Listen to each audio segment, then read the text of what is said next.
When it comes to gifting, everyone on your list deserves something special. Luckily, Marshall's buyers travel far and wide, hustling for great deals on amazing gifts so you don't have to. That means your mom gets that cashmere sweater, your best friend, that Italian leather bag, your coworkers unwrap their favorite beauty brands, and your nephews, the coolest new toys. Go ahead. At prices this good, you can grab something for yourself, too. Marshalls. We get the deals, you gift the good stuff. Shop now at marshalls.com or find a store near you. This podcast is supported by The Real Real. You know what I love most about the holidays? Giving gifts. But not just any gifts. Real gifts. Thoughtful gifts. Oh my God, how did you know gifts? That's why I love gift shopping with The Real Real. The Real Real is the most trusted name in authenticated luxury resale. And it's a holiday shopping secret I'm going to let you in on.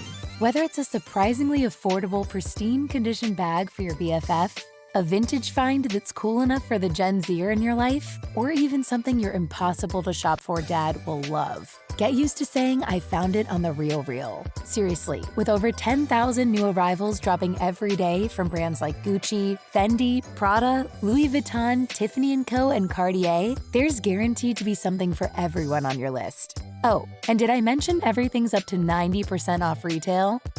Get $25 off your first purchase at therealreal.com. That's therealreal.com to get your $25 off. Therealreal.com. Stoveleg Media, igniting conversation.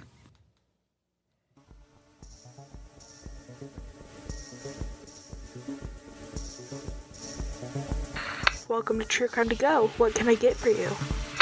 Yeah, hey, just random question. Have you ever watched Monty Python? You know, I love the scene where he's like, bring out your dead, and the guy's like, I'm not dead, I got Hold that. up to the second window, and we'll see you next crime. Welcome to True Crime Cast. This is John, here with Jamie. She always cuts me off and never lets me finish what I'm wanting to say. Kind of on her side this time. It was a little, fair enough. A little long in the tooth. You ever watch Monty Python? Right. Oh, of course. You know what scene I'm talking about? I love that scene so much. What happened? I got better. I think I'll go for a walk now. Yeah, so that is, not too different from what we're talking about here.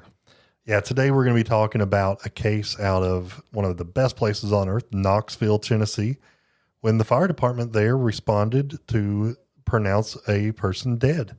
So, you know, sometimes things happen, right? Like you're caring for a loved one who's sick and they pass away. You have to call and get things taken care of.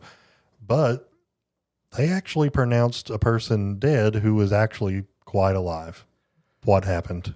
Yeah. And I mean, this is unfortunately happens a lot more than I think people would imagine when people are pronounced dead. This began on July 25th of this year, 2025.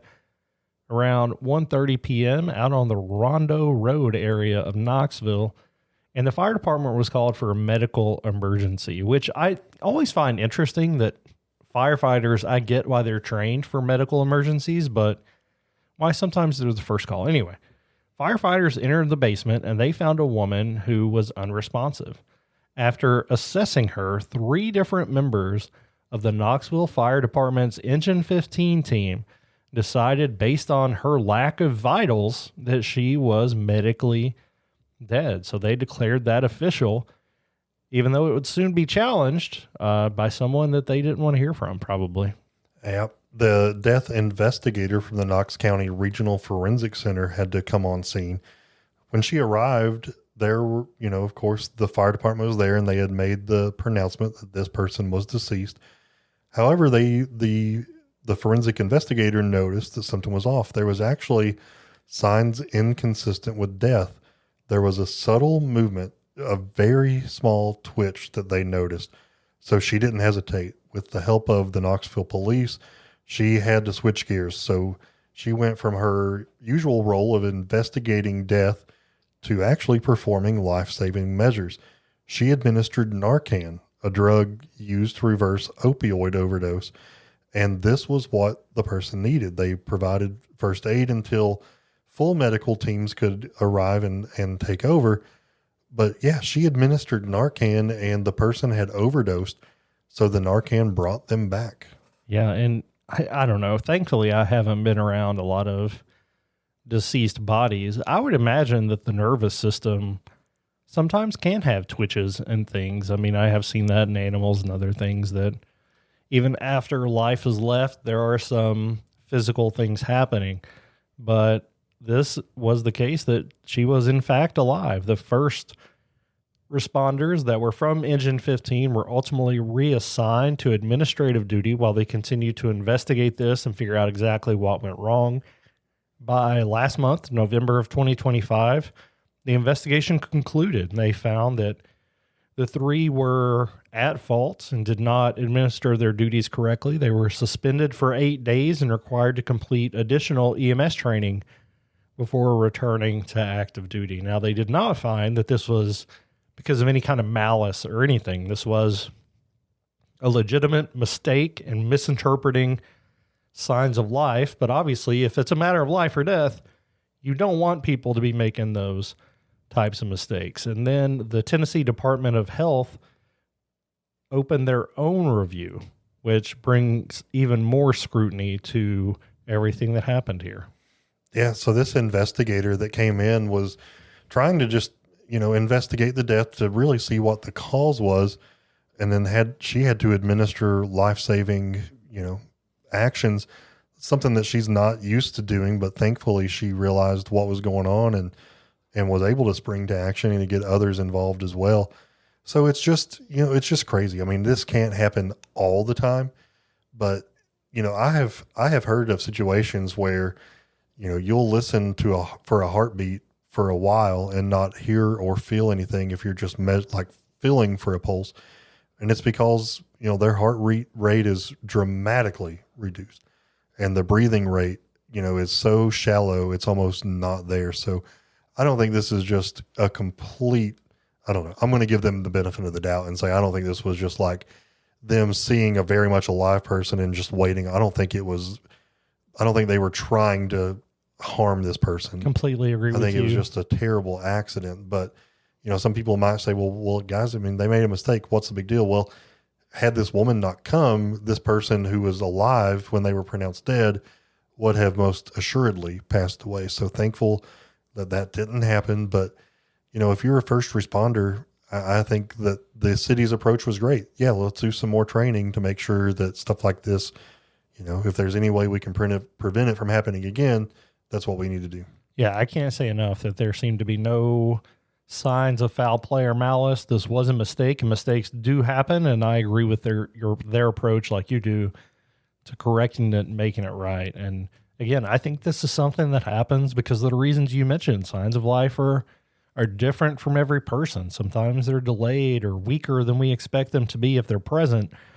And it happens quite a bit, and it's kind of scary. So hopefully the story can be a cautionary tale that can help others to avoid the same issues. Yeah. Also, don't do opioids. That's a big deal. It's a great start. It's a great start. It's a huge, I don't say that jokingly. This has been a huge problem for years.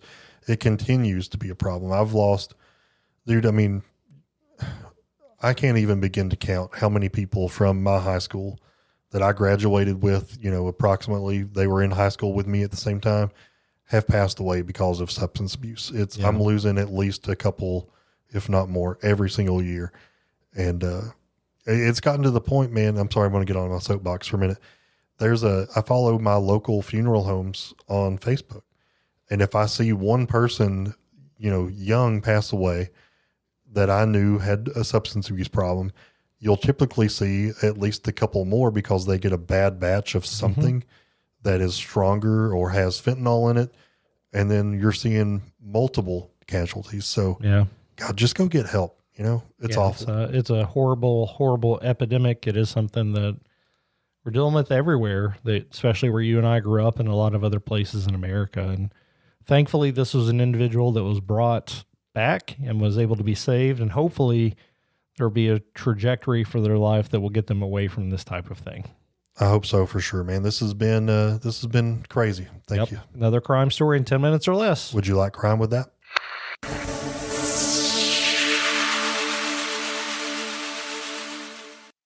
You've listened to True Crimecast, distributed by Stoveleg Media. Check out stoveleg.com to find out more about your hosts and to find other podcasts to listen to. Stoveleg Media, igniting conversation. This episode is brought to you by Progressive Insurance. Do you ever think about switching insurance companies to see if you could save some cash? Progressive makes it easy to see if you could save when you bundle your home and auto policies. Try it at Progressive.com. Progressive Casualty Insurance Company and Affiliates. Potential savings will vary. Not available in all states.